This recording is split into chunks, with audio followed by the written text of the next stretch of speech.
Hello friends, നമസ്കാരം. നമ്മുടെ Kerala TV സീരിയലിലേക്ക് എല്ലാവർക്കും സ്വാഗതം. അങ്ങനെ നമ്മുടെ ലക്ഷ്മി അവിടെ വളരെ സന്തോഷത്തോടെ ഇരുന്ന് പച്ചക്കറി അരിഞ്ഞുകൊണ്ടിരിക്കുന്ന സമയത്താണ് എവിടെയാണോ നമ്മുടെ ലക്ഷ്മിയെ താത്തി കെട്ടാൻ ഒരു അവസരം കിട്ടുന്നത്, അത് കാത്തു നടക്കുന്ന മോഹിനിയും പിങ്കിയും ഒക്കെ കൂടി അങ്ങോട്ടേക്ക് വരുന്നത്. വന്ന് വലിയ ആൾ കളിച്ച് സംസാരിച്ചു.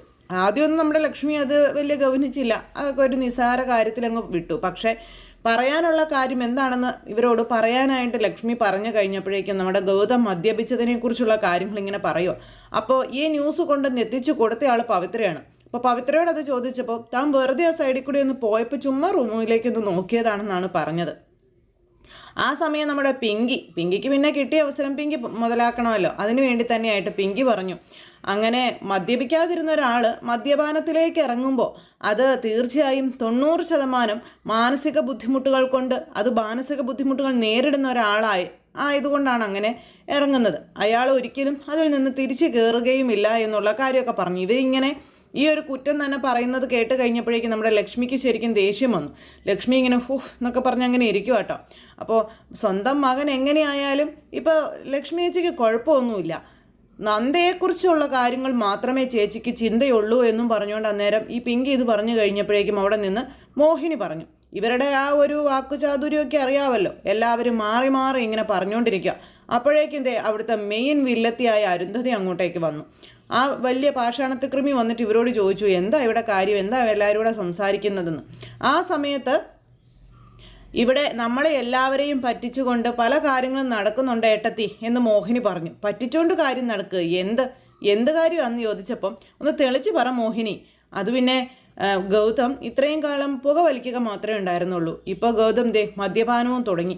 അപ്പോൾ ആ ഒരു കാര്യം ഞങ്ങൾ പറയുകയായിരുന്നു എന്ന് പറഞ്ഞപ്പോൾ ഗൗതം മദ്യപാനം തുടങ്ങിയെന്നോ? അതേ ഏട്ടത്തി, പവിത്ര അത് കണ്ടതെന്ന് പറയുമ്പോൾ ഇങ്ങനെ പവിത്രയെ നോക്കി അരുന്ധതി. പവിത്രയാണെങ്കിൽ ഇങ്ങനെ ചമ്മിയിരിക്കുക, അങ്ങനെ ഒരു ഇതിലിരിക്കുകയാണല്ലോ. അപ്പം അങ്ങനെ ആ ഒരു ഇതിലിരിക്കുന്ന സമയത്ത് എങ്ങനെ കഴിക്കാതിരിക്കും? അവൻ്റെ ജീവിതം തകർത്തില്ലേ, അവൻ്റെ മാനസികാവസ്ഥ നശിപ്പിച്ചില്ലേ, പിന്നെ അവനെ എങ്ങനെ തെറ്റു പറയാൻ പറ്റും എന്നൊക്കെ ചോദിച്ചുകൊണ്ട് അന്നേരത്തേക്കും അരുന്ധതി ലക്ഷ്മിയുടെ നേരെ ചാടിക്കടിക്കാൻ ചെല്ലുമ്പോഴേക്കും കുറേയൊക്കെ ഇരുന്ന് ക്ഷമിച്ചു. ക്ഷമയുടെ അവസാനം ക്ഷമയുടെ നെല്ലിപ്പലക കണ്ട നമ്മുടെ ലക്ഷ്മി പറഞ്ഞു, മതി നിർത്തിക്കോളാൻ പറഞ്ഞു. എൻ്റെ മകൻ അങ്ങനെ മദ്യപിച്ചിട്ടുണ്ടെങ്കിലേ അതിന് കാരണക്കാർ നിങ്ങൾ ഓരോരുത്തരുമാണെന്നും പറയുക. ഇനി അവൻ അതിന് മദ്യപാനം തുടങ്ങിയെങ്കിൽ തന്നെ അതിന് നിങ്ങൾക്കാർക്കും നഷ്ടമില്ലല്ലോ. അവൻ്റെ ഭാര്യയെക്കുറിച്ച് ഓർത്തല്ലേ അവൻ ആ മദ്യപാനം തുടങ്ങിയത്. അവർ തമ്മിലുള്ള ആ ഒരു പിണക്കമൊക്കെ മാറി നന്ദ തിരിച്ചെത്തുന്നതോടെ അവൻ്റെ ആ സ്വഭാവമൊക്കെ മാറിക്കോളും. പിന്നെ എൻ്റെ മകൻ മഹാമുഴു കുടിയനായി പോയെന്നോർത്ത് ഈ വീട്ടിൽ ആരും അത്ര വിഷമിക്കേണ്ട കാര്യമൊന്നുമില്ല. അവൻ നന്നായാലും അവൻ എങ്ങനെയായാലും അവൻ്റെ ഭാര്യയ്ക്ക് മാത്രം മതി അതിൻ്റെ വിഷമം, അല്ലാതെ മറ്റാരും എൻ്റെ മോനെക്കുറിച്ച് ഓർത്ത് വിഷമിക്കേണ്ടെന്ന് പിങ്കിയെ നോക്കി നമ്മുടെ ലക്ഷ്മി അങ്ങ് പറഞ്ഞു. പിങ്കിക്കത് മനസ്സിലായി തനിക്കിട്ടുള്ളൊരു കുത്താണെന്ന്. അങ്ങനെ നമ്മുടെ ലക്ഷ്മി അങ്ങ് പറഞ്ഞു കഴിഞ്ഞപ്പോഴേക്കും നിനക്ക് അങ്ങനെയൊക്കെ അങ്ങ് പറയാം ലക്ഷ്മി, നീ അങ്ങനെയേ പറയൂ. കാരണം നിനക്ക് ഈ കുടുംബത്തിൽ ആരോടും ഒരു സ്നേഹവും ഇല്ലല്ലോ, നിൻ്റെ മകനോട് പോലും നിനക്ക് സ്നേഹമില്ലല്ലോ എന്നൊക്കെ പറഞ്ഞ് അരുന്ധതി പറയുമ്പോൾ എൻ്റെ മകനെ ഞാൻ സ്നേഹിക്കുന്നുണ്ടോ ഇല്ലയോ എന്നുള്ളത് ഏട്ടത്തിയെ ബോധിപ്പിക്കേണ്ട കാര്യം എനിക്കില്ല എന്നും ലക്ഷ്മി അങ്ങനെ അങ്ങ് പറഞ്ഞു. അങ്ങനെ ആ ഒരു സംഭവവും കാര്യങ്ങളും കഴിഞ്ഞു കേട്ടോ. അത് കഴിഞ്ഞ് ഇവറ്റകളുടെ എല്ലാം മുഖത്തടിച്ച് മറുപടിയും കൊടുത്തിട്ട് നമ്മളെ ലക്ഷ്മി അങ്ങ് പോവുകയും ചെയ്തു. ലക്ഷ്മി അങ്ങ് പോയി കഴിഞ്ഞപ്പോഴേക്കും പിന്നെ കാണിക്കുന്നത് നമ്മുടെ ഗൗതം ഇങ്ങനെ മുറിയിൽ വിഷമിച്ചിരിക്കുന്ന സമയത്ത് ലക്ഷ്മി റൂമിലേക്ക് ചെന്നു. അപ്പോൾ മോൻ പോകാൻ റെഡിയായിട്ട് അങ്ങനെ ഇരിക്കുമായിരുന്നു. അപ്പോൾ മോന് ചായയായിട്ട് ചെന്നതാണ്. അങ്ങനെ ചായയും കൊണ്ട് ചെന്ന് കഴിഞ്ഞപ്പോൾ ഇങ്ങനെ എന്താ പറയുന്നത്, ഒരു തണുത്ത മട്ട എല്ലാം ഒരു വേണം വേണ്ടാഴിക ആക്കിക്കൊണ്ടുള്ള ഒരു പ്രവൃത്തികളൊക്കെ ആയിട്ടാണ് ഗൗതം പോകാൻ റെഡി ആയിക്കൊണ്ടിരിക്കുന്നത്. ഈ സമയത്ത് മോനെ എന്നും പറഞ്ഞ് ചായയും കൊണ്ട് ചെന്നു. നിനക്ക് എന്താടാ പറ്റിയതെന്ന് ചോദിച്ചു. ഒന്നുമില്ലമ്മ, ഞാൻ ഇറങ്ങാൻ തുടങ്ങുകയാണെന്ന് പറഞ്ഞപ്പോൾ നിനക്കൊന്നും പറ്റിയില്ലെന്ന് നീ അമ്മയോട് പറയരുത്. നിനക്ക് നന്ദ പോയതിൻ്റെ സങ്കടമാണെന്നും നന്ദ പോയതിൻ്റെ വിഷമമാണെന്നും അമ്മയ്ക്ക് നന്നായിട്ട് അറിയാമെന്ന് പറഞ്ഞപ്പോൾ നന്ദ പോയതിൽ എനിക്കങ്ങനെ വിഷമമൊന്നും അമ്മയെന്ന് പറഞ്ഞു. നന്ദ പോയതിൽ വിഷമമില്ലാഞ്ഞിട്ടാണോ ഇത്രയും കാലമായിട്ട് നിനക്കില്ലാതിരുന്ന ശീലങ്ങളൊക്കെ നീ പുതിയതായിട്ട് തുടങ്ങിയത്? പുതിയ ശീലങ്ങൾ തുടങ്ങി? അമ്മ എന്തൊക്കെയാ പറയുന്നത്? നീ എത്രയൊക്കെ ഒളിച്ചു വെച്ചാലും മോനെ അതൊന്നും നിന്നെക്കൊണ്ട് ഒളിച്ചു വെക്കാൻ പറ്റുന്ന കാര്യങ്ങളല്ല. നന്ദ നിൻ്റെ കൂടെ ഇല്ലാത്തതിൻ്റെ സങ്കടത്തിലല്ലേടാ നീ മദ്യപിച്ചത്? അതല്ലേ ഇപ്പോൾ ഈ വീട്ടിലെല്ലാവരും അറിഞ്ഞിരിക്കുന്നതെന്നൊക്കെ ചോദിക്കുമ്പോഴേക്കും നമ്മുടെ ഗൗതം പിന്നെ ഒന്നും മിണ്ടയില്ല. മോനെ, നിനക്കറിയോ, നീ ഒരുപാട് നന്ദയെ സ്നേഹിക്കുന്നുണ്ട്. അതിൻ്റെ തെളിവാണ് ഈ കാണുന്നതൊക്കെ. നന്ദയില്ലാതെ നിനക്ക് ജീവിക്കാനും കഴിയില്ല. ഓരോ ദിവസവും നിൻ്റെ ജീവിതത്തിലേക്ക് നന്ദയ്ക്കുണ്ടാകുന്ന സ്ഥാനം എത്ര വലുതാണെന്ന് നിനക്കറിയാവോ എന്ന് ചോദിച്ചു. ഞാൻ എത്രയൊക്കെ സ്നേഹിച്ചിട്ട് എന്താ അമ്മേ കാര്യം? ഒരിക്കലും നന്ദ എന്നെ മനസ്സിലാക്കുകയോ അല്ലെങ്കിൽ നന്ദയുടെ മനസ്സിൽ എനിക്കൊരിടമോ ഇല്ല. പിന്നെ നന്ദയ്ക്ക് എന്നും ഞാനൊരു ഗാർഡിയൻ മാത്രമാണ്. അതിനപ്പുറം ഞാനും നന്ദയും തമ്മിൽ എന്ത് ബന്ധമാണ് അമ്മ ഉള്ളത് എന്ന് മകൻ ചോദിച്ചപ്പോൾ, മോനെ നിനക്കത് തെറ്റിപ്പോയി മോനെ. ഒരിക്കലും അത് അങ്ങനെയല്ല. അവളുടെ മനസ്സേ ഈ അമ്മ വായിച്ചതാ. ഈ അമ്മയ്ക്കറിയാം എൻ്റെ നന്ദമോളുടെ മനസ്സ്. അവളെ നിനക്ക് കിട്ടിയത് മഹാപുണ്യം തന്നെയാടാ. അവളുടെ മനസ്സ് നിറയെ നീയാടാ. നിന്നോടുള്ള സ്നേഹം മാത്രമാണ് അവളുടെ മനസ്സ് നിറച്ച്. നിന്നെ അവൾ ഒരുപാട് സ്നേഹിക്കുന്നുണ്ടടാ എന്നൊക്കെ പറഞ്ഞപ്പോഴേക്കും നമ്മുടെ ഗൗതത്തിൻ്റെ മുഖത്ത് ചെറിയൊരു പുഞ്ചിരിയൊക്കെ വിടർന്നു. അമ്മ പറയുന്നത് സത്യമാണ്. അവൾ നിന്നെ ഒരുപാട് സ്നേഹിക്കുന്നുണ്ട്. ഈ അമ്മയാ പറയുന്നത്. അതിനൊരു മാറ്റവും വരില്ല എന്നൊക്കെ പറഞ്ഞ് അങ്ങനെ പറയണു.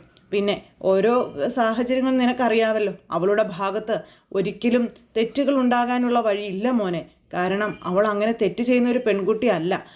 സത്യത്തിൻ്റെ നീതിക്ക് മാത്രമേ അവൾ ചെവി കൊടുക്കുകയുള്ളൂ എന്നുള്ള കാര്യങ്ങളൊക്കെ ലക്ഷ്മി ഇങ്ങനെ പറഞ്ഞു. അപ്പോൾ അതൊക്കെ എനിക്ക് അറിയാമേന്നും പറഞ്ഞുകൊണ്ട് ഗൗതം ഇങ്ങനെ പറയാം. അവളെ മാനസികമായി വേദനിപ്പിക്കുന്നതിനപ്പുറം അവൾക്ക് വേണ്ടപ്പെട്ടവരെക്കുറിച്ച് മറ്റുള്ളവർ അനാവശ്യം പറയുമ്പോഴാണ് അവൾ പെട്ടെന്ന് എടുത്തടിക്കുന്നതെന്നും പെട്ടെന്ന് ധിക്കാര സംസാരങ്ങൾ നടത്തുന്നതെന്നും അതാണ് അവൾക്കുള്ള ആകെ ഒരു ഇതെന്നൊക്കെ പറഞ്ഞുകൊണ്ട് ലക്ഷ്മി ഇങ്ങനെ പറയുക. അവളുടെ അച്ഛനെയോ അവളുടെ അമ്മയെയോ മോശമായി പറഞ്ഞാൽ അവളത് സഹിക്കില്ല. അതിൻ്റെ പ്രതികരണങ്ങളാണ് അവളുടെ ഭാഗത്തു നിന്ന് വരുന്നത്. അത് മനസ്സിലാക്കി അവളെ ചേർത്ത് പിടിച്ച് അവളെ സ്നേഹിക്കേണ്ടത് നീയാണെന്നൊക്കെ പറഞ്ഞ് അമ്മ മകന് പറഞ്ഞു കൊടുക്കുന്നു. അങ്ങനെ ആ ഒരു സംഭവങ്ങളും കാര്യങ്ങളും അവിടെ ഇങ്ങനെ ഇവർ തമ്മിൽ സംസാരിച്ചുകൊണ്ടിരിക്കുക. അപ്പോൾ അവൾ എവിടെയാണെങ്കിലും എൻ്റെ മോൻ തേടി പിടിച്ച് കൊണ്ടുവരണമെന്നൊക്കെ പറയുക. നിങ്ങൾ ഒരുമിച്ച് ജീവിക്കേണ്ടവരാണെന്നൊക്കെ പറഞ്ഞ് അങ്ങനെ അമ്മ മകനോട് പറയുന്നു. അങ്ങനെ അമ്മ മകന് ക്ലാസ് എടുത്ത് കൊടുക്കുന്ന സാഹചര്യത്തിൽ പിന്നീട് കാണിക്കുന്നത് നമ്മുടെ പിങ്കി അവിടെ ഇരുന്ന് പഠിക്കാനിരുന്നിട്ടും പിങ്കിക്ക് കോൺസെൻട്രേഷൻ കിട്ടുന്നില്ല. ഒന്നും ചെയ്യാനായിട്ട് പോലും തോന്നുന്നില്ല, വായിക്കാൻ തോന്നുന്നില്ല. പിങ്കി ഇങ്ങനെ നന്ദ ഇങ്ങനെ ഭയങ്കര ഇതായിട്ട് ഇങ്ങനെ ഇരിക്കുന്നു. ആ സമയത്ത് അങ്ങോട്ടേക്ക് ആ ചേച്ചി വന്നിട്ട് നന്ദയ്ക്ക് അരികിലിരുന്നു. എന്തായിരുന്നു നന്ദേ, നിനക്ക് എന്താ പറ്റി? നീ എന്താ ഇങ്ങനെ ഇരിക്കുന്നത്? വായിക്കുന്നില്ലേ, പഠിക്കുന്നില്ലേ എന്നൊക്കെ ചോദിച്ചു. അപ്പം ഞാൻ പഠിച്ചുകൊണ്ടിരിക്കുകയായിരുന്നു ചേച്ചി എന്ന് പറയുമ്പോൾ, നിന്നെ കണ്ടാലറിയാലോ നീ പഠിക്കുകയല്ലായിരുന്നു എന്ന്. നിനക്കേ ഇവിടെ ഇരുന്ന് പഠിക്കാനായിട്ട് കഴിയുന്നില്ലല്ലേ? മനസ്സ് നിറയെ ഗൗതമാണല്ലേ എന്ന് ചോദിച്ചു. എൻ്റെ മനസ്സിൽ ഗൗതം സാറൊന്നും ഇല്ലെന്ന് പറയുമ്പം, അത് നീ എന്തിനാ വെറുതെ ചുമ്മാ പറയുന്നത്? നിന്റെ മുഖത്ത് എഴുതി വെച്ചിട്ടുണ്ടല്ലോ ഒരിക്കലും നീ പറയുന്നത് സത്യമല്ലെന്ന്. നീ പോലും അറിയാതെ നീ ഗൗതത്തിനെ സ്നേഹിക്കുന്നുണ്ട് നന്ദേ. നിന്റെ ഉള്ളിൽ നിറച്ച് ഗൗതത്തിനോടുള്ള അപാരമായ സ്നേഹമാണ്. ആ സ്നേഹമാണ് നിന്നെ ഇപ്പം ഈ ഒരു നിലയിൽ ഇവിടെ ഇരുത്തിയിരിക്കുന്നത്. നിനക്കൊന്ന് പഠിക്കാനോ നിനക്കൊന്ന് കോൺസെൻട്രേഷൻ കിട്ടാതെയൊക്കെ വരുന്നത് ഗൗതം എന്ന് പറയുന്ന ആ ഒരു വ്യക്തിയെക്കുറിച്ചുള്ള ചിന്തയാണ്. നിനക്ക് എന്തിനാ ഇത്രയും വാശി? നീ എന്തിനാ ഇങ്ങനെ വാശി എടുക്കുന്നത്? നിനക്ക് ഗൗതത്തിനോടൊപ്പം പോയിക്കൂടെ എന്ന് ചോദിച്ചപ്പോൾ, ഇല്ലേ ചേച്ചി, ഞാൻ ഒരിക്കലും പോവില്ല. മറ്റെന്തിനേക്കാളും വലുത് എനിക്ക് എൻ്റെ പഠിത്തമാണ്. എൻ്റെ അച്ഛന് കൊടുത്ത വാക്കാണത്. എനിക്ക് പഠിക്കണം, എനിക്ക് പഠിച്ച് ഡോക്ടർ ആവണം. അവരുടെ വീട്ടിൽ ചെന്നാൽ ഗൗതം സാറിനോടൊപ്പം നിന്നാൽ ഒരിക്കലും എനിക്ക് എൻ്റെ ലക്ഷ്യത്തിലെത്താനായിട്ട് കഴിയില്ല. അതുകൊണ്ട് ഞാൻ പോവില്ല. എൻ്റെ ലക്ഷ്യത്തിലേക്ക് എത്താൻ വേണ്ടി ഞാൻ എന്ത് ത്യാഗവും ചെയ്യാൻ തയ്യാറാണെന്നൊക്കെ പറഞ്ഞുകൊണ്ട് നമ്മുടെ നന്ദ ഇങ്ങനെ അവിടെ ഇരുന്ന് പറഞ്ഞു. അപ്പം നന്ദയോട് ആ ചേച്ചിയും കുറേയൊക്കെ പറഞ്ഞു കൊടുത്തു കേട്ടോ. അങ്ങനെ ഇവർ രണ്ടുപേരും കൂടി ആ കാര്യങ്ങളൊക്കെ സംസാരിച്ചുകൊണ്ട് ഇങ്ങനെ അവിടെ ഇരിക്കുന്നു. ആ ചേച്ചി പറഞ്ഞു കൊടുക്കാവുന്നതിൻ്റെ മാക്സിമം നന്ദയ്ക്ക് പറഞ്ഞും കൊടുത്തു. ആ ചേച്ചി അങ്ങ് പോയി കഴിഞ്ഞപ്പോൾ നന്ദ ഇരുന്ന് ആലോചിക്കുക, ശരിയാണോ? ഞാൻ ഗൗതം സാറിനെ പ്രണയിക്കുന്നുണ്ടോ? എൻ്റെ മനസ്സും നിറയെ ഗൗതം സാറാണോ? ഗൗതം സാറിനോട് എനിക്ക് എന്താ ഇത്രയ്ക്കൊരു മാനസികമായ അടുപ്പം വരാൻ കാരണം? ഇവരൊക്കെ പറയുന്നത് പോലെ തന്നെയാണോ എന്നൊക്കെ ഇരുന്ന് ഇങ്ങനെ നന്ദ ചിന്തിക്കുക. അങ്ങനെ നന്ദ അവിടെ ചിന്തിച്ചുകൊണ്ടിരിക്കുന്നു. ഈ സമയത്ത് നമ്മുടെ ഗൗതം ഡ്യൂട്ടിക്ക് പോകാനായിട്ട് ഇറങ്ങി വന്നു. ഗൗതം നന്ദയെ കണ്ടുപിടിക്കുക, ഇതൊക്കെയുണ്ട്. നന്ദയെ കൂട്ടിക്കൊണ്ട് വരിക തുടങ്ങിയ കാര്യങ്ങളൊക്കെ. അങ്ങനെ നന്ദയെ ആ ഒരു ചിന്തയുമായിട്ട് നമ്മുടെ ഗൗതം ഇങ്ങനെ പോകാൻ ഇറങ്ങിക്കഴിഞ്ഞപ്പോഴേക്കും വട്ടമേശ സമ്മേളനം കൂടി എല്ലാ എണ്ണങ്ങളും കൂടി അവിടെ ഇരിപ്പുണ്ട്. അങ്ങനെ ഇറങ്ങി വന്ന ഗൗതത്തിന് ചുമ്മാ തുരുതുരാ ചോദ്യം ചെയ്തു. ഗൗതം, നീ എങ്ങോട്ടാണ്? നീ അവളുടെ കാര്യത്തിൽ ഇടപെടാൻ പോകരുത്, ഇവളുടെ കാര്യത്തിൽ ഇടപെടാൻ പോകരുത് എന്നൊക്കെ പറഞ്ഞുകൊണ്ട് ഈ പുള്ളിക്കാരി, അതായത് അരുന്ധതി, അവിടെ ഇരുന്ന് ഓരോ കാര്യങ്ങൾ ഇങ്ങനെ പറയുന്നു. അതായത് ഗൗതം മദ്യപിച്ചതിൻ്റെ പേരിലുള്ള പ്രശ്നങ്ങൾ ഉണ്ടാക്കാനാണ് പുള്ളിക്കാരി അവിടെ ഇരുന്ന് ഉദ്ദേശിക്കുന്നത്. അങ്ങനെ മറ്റുള്ളവർക്ക് വേണ്ടി, വെല്ലവളുമാർക്കും വേണ്ടി, കുടുംബം തകർത്തവൾമാർക്ക് വേണ്ടിയിട്ട് നീ സ്വയം നശിക്കരുത് എന്നൊക്കെ പറഞ്ഞുകൊണ്ട് ഇങ്ങനെ ഭയങ്കര ഡയലോഗുകളും കാര്യങ്ങളൊക്കെ പുള്ളിക്കാരി അങ്ങ് ഇറക്കി കഴിഞ്ഞപ്പോഴേക്കും, അതെ, ഞാനും എൻ്റെ ഭാര്യയും തമ്മിൽ പല പ്രശ്നങ്ങളും ഉണ്ടാകും. അത് ഞങ്ങൾ തമ്മിൽ തീർത്തോളാം. ഈ വീട്ടിലുള്ളവരാരും അതിനകത്ത് ഇടപെടാനോ അല്ലെങ്കിൽ അതിന് പരിഹാരം കാണാനോ വരണ്ട. എൻ്റെ ജീവിതത്തിൽ എന്ത് സംഭവിച്ചാലും അതിന് പരിഹാരം കാണാൻ എനിക്കറിയാം എന്നും പറഞ്ഞുകൊണ്ട് നമ്മുടെ ഗൗതം അങ്ങ് പറഞ്ഞു. ഗൗതം പറഞ്ഞു കഴിഞ്ഞപ്പോഴേക്കും പിങ്കി അതങ്ങ് ഏറ്റുപിടിച്ചു. അത് കേട്ട് കഴിഞ്ഞപ്പോഴേക്കും അരുന്ധതി അത് ഏറ്റുപിടിച്ചു. അപ്പോഴേക്കും ഗൗതത്തിനും ചേച്ചിക്കും ദേഷ്യം വന്നു. ഗൗതം വയലൻ്റായി. നിങ്ങളോടല്ലേ പറഞ്ഞത് ഒരിക്കലും ഈ വീട്ടിൽ കയറി വന്ന് സമാധാനമില്ലെന്നും പറഞ്ഞുകൊണ്ട് ഗൗതം വഴക്കും ബഹളം ഉണ്ടാക്കി അവിടെ നിന്ന് ഇറങ്ങി പോകാൻ തുടങ്ങുമ്പോഴേക്കും നമ്മുടെ ലക്ഷ്മി ഭയങ്കരമായിട്ട് അങ്ങോട്ട് വയലൻ്റായി. ലക്ഷ്മിക്കാണെങ്കിൽ ഭയങ്കര ടെൻഷനും സങ്കടമൊക്കെ വന്നു. കാരണം മകനെ എല്ലാവരും കൂടി ഇങ്ങനെയിട്ട് ക്രൂശിക്കുന്നു, മകൻ്റെ ജീവിതം തകർത്തതും ഇവരെല്ലാവരും കൂടി ചേർന്നു.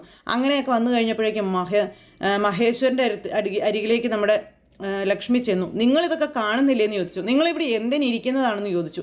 ഇവിടെ ഈ ടീപ്പ് വലിച്ച് കീറിക്കൊണ്ടിരിക്കുന്നത് നിങ്ങളുടെ മകൻ്റെ അഭിമാനത്തെയാണ്. നിങ്ങളെന്താ ഇതൊന്നും കാണുന്നില്ലേന്ന് ചോദിച്ചു. നിങ്ങളെന്താ മരമായിട്ടിരിക്കുന്നതെന്നൊക്കെ ചോദിച്ചുകൊണ്ട് ലക്ഷ്മി മഹേശ്വരനോട് ദേഷ്യപ്പെട്ടു. അപ്പോഴേക്കും മഹേശ്വരൻ, ഏട്ടത്തി ചോദിച്ചത് ശരിയല്ലേ, പിങ്കി ചോദിച്ചത് ശരിയല്ലേ, ഇതൊക്കെയാണ് പറയുന്നത്. ഇത് കേട്ട് കഴിഞ്ഞപ്പം നിങ്ങൾ ഒരിക്കലെങ്കിലും എനിക്കോ എൻ്റെ മകനോ സപ്പോർട്ടായിട്ട് സംസാരിച്ചിട്ടുണ്ടോ? ഒരു നിമിഷമെങ്കിലും ഞങ്ങളോടൊപ്പം നിങ്ങൾ നിന്നിട്ടുണ്ടോ? നിങ്ങളുടെ ആരാ ഞങ്ങൾ? നിങ്ങൾക്ക് എന്തിനു വേണ്ടിയിട്ടാണ് ഞങ്ങളൊന്നും ചോദിച്ചുകൊണ്ട് ലക്ഷ്മി അങ്ങ് ഭയങ്കരമായിട്ട് ദേഷ്യപ്പെട്ടു കേട്ടോ. അപ്പോൾ ഈ മഹേശ്വരൻ്റെ മുന്നിൽ ലക്ഷ്മി കിടന്ന് ഭയങ്കരമായിട്ട് ഷൗട്ട് ചെയ്യുന്നത് കണ്ട് പോയ നമ്മുടെ ഗൗതം അവിടെ നിന്നു. ഗൗതം അവിടെ നിന്ന് കഴിഞ്ഞപ്പോഴേക്കും ലക്ഷ്മി ഓടി മോൻ്റെ അടുത്തേക്ക് ചെല്ലും, എൻ്റെ പൊന്നുമോൻ ഇങ്ങനെയൊന്നും പോകരുതെന്നൊക്കെ പറഞ്ഞ് അവിടെ ചെന്ന് മകനെ തലോടി മകനെ ആശ്വസിപ്പിക്കുക അമ്മ മകനെ ആശ്വസിപ്പിക്കുന്നതും ഇവർ തമ്മിലുള്ള ആ ഒരു സ്നേഹവും കാര്യങ്ങളും ഇതൊക്കെ കണ്ടു കഴിഞ്ഞപ്പോഴേക്കും ഈ പറയണ പിങ്കിക്ക് അതങ്ങ് ഇഷ്ടപ്പെട്ടില്ല. പിങ്കിയുടെ മുഖമൊക്കെ കടന്നൽ കുത്തിയതുപോലെ അങ്ങോട്ടായി. എപ്പോഴും ഇവർ തമ്മിൽ അടിയും വഴക്കും വക്കാണവും കാര്യങ്ങളും ഒക്കെ ആയിട്ട് മുന്നോട്ട് പോവുകയാണെങ്കിൽ പിങ്കിക്ക് അത് വലിയ സന്തോഷമാണ്. എന്തായാലും എല്ലാവരുടെയും മുന്നിൽ വെച്ച് തൻ്റെ ഭാര്യയെ തൻ്റെ നെഞ്ചോട് ചേർത്ത് ഗൗതം പറഞ്ഞു, ഞാനും എൻ്റെ ഭാര്യയും തമ്മിലുള്ള പ്രശ്നത്തിൽ ആരും ഇടപെടേണ്ടെന്ന്. അങ്ങനെ ഗൗതം ഒരുപാട് നന്ദയെ സ്നേഹിക്കുന്നുണ്ടെന്ന് ഓരോ നിമിഷവും പിങ്കി തിരിച്ചറിഞ്ഞുകൊണ്ടിരിക്കുക. പിങ്കി വെറും വേസ്റ്റ് ആണെന്നും ഗൗതത്തിൻ്റെ ജീവിതത്തിൽ പിങ്കിക്ക് യാതൊരു സ്ഥാനമില്ലെന്നും മുഖത്തടിച്ച് ഗൗതം പറഞ്ഞിട്ടും ഒരു നാണവും മാനവും ഇല്ലാതെ പിന്നാലെ ഇങ്ങനെ ചുമ്മാ നടന്നുകൊണ്ടിരിക്കുക. ഈ ഒരു സംസാരത്തിൻ്റെ ഒക്കെ ഇടയിലും ഗൗതം ഇപ്പോഴും നന്ദയെ സ്നേഹിക്കുന്നുണ്ട്, ഗൗതം നന്ദയെ സ്നേഹിക്കുന്നുള്ളൂ എന്നുള്ള കാര്യവും ഈ പിങ്കിക്ക് മനസ്സിലാകുന്നുണ്ട്. അതിനനുസരിച്ച് ഇവർക്കിടയിലുള്ള വഴക്കിന് ഈ പിങ്കി ഇങ്ങനെ ഓരോന്ന് ചെയ്തു കൊടുത്തുകൊണ്ടേയിരിക്കുന്നു. അപ്പുറത്തു നിന്ന് പവിത്ര ന്യൂസ് കൊടുക്കുന്നു, ഇപ്പുറത്തുനിന്ന് ഇവർ പണിയുന്നു. അപ്പോൾ അങ്ങനെയൊക്കെയുള്ളൊരു സിറ്റുവേഷനും കാര്യങ്ങളും ഒക്കെ കൂട്ടിയിണക്കിക്കൊണ്ടാണ് നമ്മുടെ ഇന്നത്തെ കഥ വരുന്നത്. അപ്പോൾ എല്ലാവരും കാത്തിരുന്ന് കാണണം. എല്ലാവർക്കും നല്ലൊരു ദിവസം ആശംസിക്കുകയാണ്. എല്ലാവരുടെയും സപ്പോർട്ടിനും സ്നേഹത്തിനും ഒത്തിരി നന്ദി അറിയിക്കുന്നു. സൂപ്പർ ഹിറ്റ് കഥയുമായി കാണുന്നത് വരെ എല്ലാവർക്കും നന്ദി.